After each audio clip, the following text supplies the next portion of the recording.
speriamo che non venga giù ancora pioggia. Con la testa si spera che smetta di piovere, con le braccia si prova a far defluire l'acqua. La pioggia insistente delle ultime ore sta mettendo a dura prova la rete idrica secondaria, non tanto i grandi corsi d'acqua, questo il Monticano a Oderzo, quanto fossati e canali di scolo di una campagna inzuppata.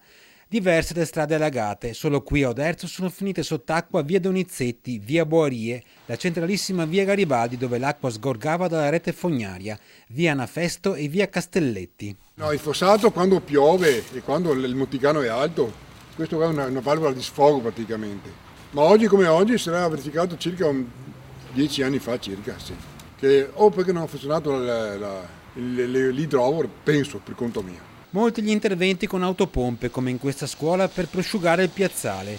In via Bosco Comun l'acqua non ha allagato garage scantinati per pochi centimetri e si teme per le prossime ore, anche per colpa di una rete di scolo forse da rivedere. Non defluisce perché là, fino alla curva, i fossi sono tutti otturati e praticamente se non fanno le pulizie succede questo. Quest'anno è la terza volta. Abbiamo programmato anche le opere che assommano 10 milioni di euro, adesso si tratta di trovare le risorse e fare questi interventi perché questi allagamenti sono conseguenti alla mancata intelligenza nel realizzare le opere di urbanizzazione che ereditiamo dal passato. Strade allagate e molti sottopassi impraticabili, come questo a Fagarè di San Biagio.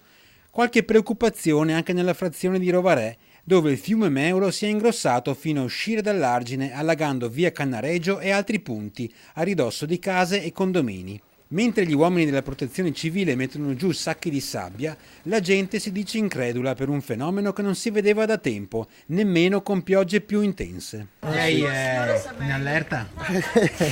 Sono qua io a scuola, era da qua. Da 45 anni. Questa cosa qua l'aveva mai vista? Mai vista così alta.